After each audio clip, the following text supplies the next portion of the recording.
Next is creditors voluntary winding up. Creditor voluntary winding up कब होता है? जब डिक्लेरेशन ऑफ सॉल्वेंसी हमने मेड नहीं होता। आपकी कंपनी का डिक्लेरेशन मतलब आपकी कंपनी इंसॉल्वेंट है और कंपनी अगर डेट्स पे नहीं कर पा रही है तो उस केस में डिक्लेरेशन ऑफ सॉल्वेंसी भी मेजॉरिटी डायरेक्टर्स आरओसी को नहीं देंगे और even declaration of solvency company दे ही नहीं पाएगी क्योंकि कंपनी की अभी लाइबिलिटीज़ पूरी की पूरी पे नहीं हुई है। अब फिर इस केस में क्रेडिटर्स वॉलेंट्री वाइंडिंग अप के क्या क्या प्रोविजंस हैं? सबसे पहले कंपनी को इधर मेंबर्स और क्रेडिटर्स की एक मीटिंग बुलानी पड़ती है। फिर उस मीटिंग में कंपनी लिक्विडेटर अपॉइंट होता है। ऑफिशियल लिक्विडेटर में नाम नहीं ले रहा, यहाँ पर नाम लिया जाएगा company liquidator. In creditors voluntary winding up company liquidator is appointed, not official liquidator. Official liquidator tribunal appoint करता है लेकिन कंपनी लिक्विडेटर क्रेडिटर्स अपॉइंट करते हैं। इसके बाद कमिटी और एक इंस्पेक्शन की कमेटी भी बनाई जाएगी। जो भी क्रेडिटर्स जैसे जैसे सोचेंगे वैसे वैसे क्रेडिटर्स एक कमेटी बना देंगे इंस्पेक्शन की। यहाँ पर मीटिंग कमेटी बनना इज़ वेरी वेरी कंपल्सरी, लेकिन अगर क्रेडिटर्स ना चाहे कमेटी बनाना तो उस केस में कमेटी नहीं बनेगी। इसके बाद है कंपनी और क्रेडिटर्स इनकी मीटिंग होगी बाय लिक्विडेटर। लिक्विडेटर एक मीटिंग बुलाएगा, जो हमने कंपनी लिक्विडेटर अपॉइंट किया था वो एक मीटिंग बुलाएगा कंपनी और क्रेडिटर्स की और उस मीटिंग में फाइनल मीटिंग होगी और कंपनी का डिसोल्यूशन हो जाएगा। सो ये प्रोविजंस थे क्रेडिटर्स वॉलेंट्री वाइंडिंग अप के। सबसे पहले कंपनी एक मीटिंग बुलाएगी मेंबर्स और क्रेडिटर्स की, उसमें कंपनी लिक्विडेटर अपॉइंट होगा। फिर एक कमेटी बनाई जाएगी इंस्पेक्शन की एज पर क्रेडिटर्स थिंक। फिर उसके बाद कंपनी की मीटिंग होगी और क्रेडिटर्स की मीटिंग होगी। लिक्विडेटर उस मीटिंग को बुलाएगा और उस मीटिंग में उसके बाद एक फाइनल मीटिंग होगी और कंपनी का डिसोल्यूशन हो जाएगा। Now members voluntary winding up और क्रेडिटर्स वॉलेंट्री वाइंडिंग अप में क्या क्या डिफरेंसेस हैं? सबसे पहले तो position to pay debts. In members voluntary winding up company is in the position कि वो डेट्स को पे कर पा रही है, वो क्रेडिटर्स के रुपए वापस कर पाएगी। लेकिन क्रेडिटर्स वॉलेंट्री वाइंडिंग अप में ऐसा नहीं होता। कहाँ डिक्लेरेशन ऑफ सॉल्वेंसी होती है? मेंबर्स वॉलेंट्री वाइंडिंग अप में, क्रेडिटर्स में नहीं होती। इसके बाद का लिक्विडेटर इन मेंबर्स वॉलेंट्री वाइंडिंग अप कौन लिक्विडेटर अपॉइंट करता है? मेंबर्स अपॉइंट करते हैं। जबकि क्रेडिटर्स वॉलेंट्री वाइंडिंग अप में liquidator is appointed by creditor. यहाँ पर नाम होता है ऑफिशियल लिक्विडेटर, यहाँ नाम होता है कंपनी लिक्विडेटर। ओके।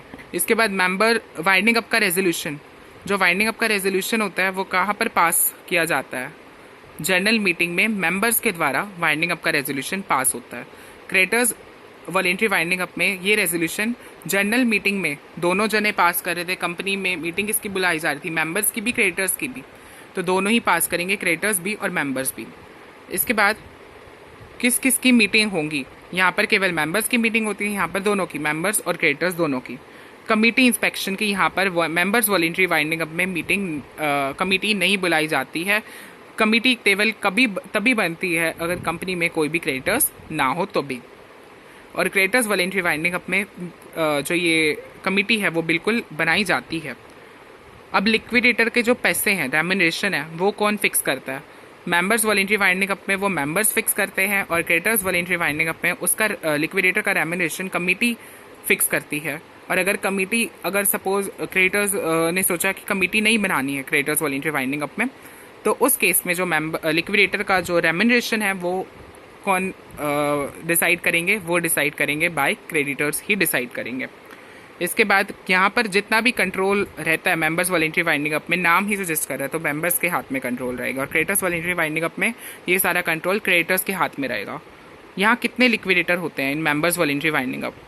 मोर देन एक से ज़्यादा हम लिक्विडेटर अपॉइंट करते हैं मेंबर्स वॉलेंट्री वाइंडिंग अप में, जबकि क्रेडिटर्स वॉलेंट्री वाइंडिंग अप में केवल एक ही लिक्विडेटर अपॉइंट होता है।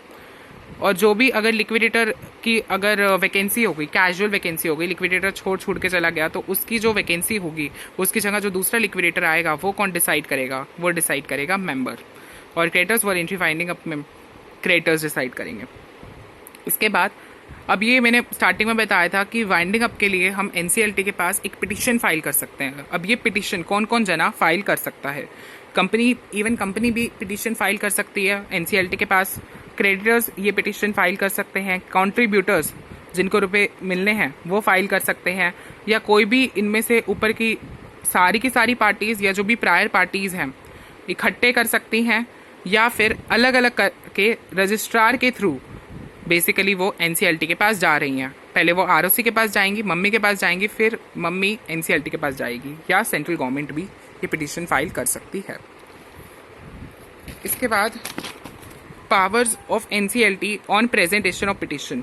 अब आपने पिटीशन दे दी, एनसीएलटी को एक पिटीशन फाइल कर दी, अब एनसीएलटी के पास पावर है कि वो आपकी पिटीशन को डिसमिस कर सकता है, स्ट्रेट अवे मना कर सकता है, या एडजर्न कर सकता है। एडजर्न मतलब होता है पोस्टपोन कर सकता है आपकी पिटीशन को। इसके बाद वो एक इंटरिम ऑर्डर भी पास कर सकता है, या फिर वाइंडिंग अप का direct straight away winding up का ऑर्डर दे सकता है।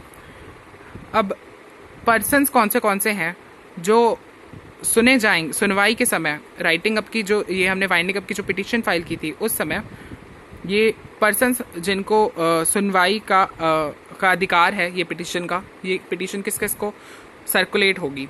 एक तो जो पिटिशनर्स हैं उनके पास है, एक कंपनी के पास है, क्रेडिटर्स के पास, कंट्रीब्यूटर्स के पास, रजिस्ट्रार एंड सेंट्रल गवर्नमेंट।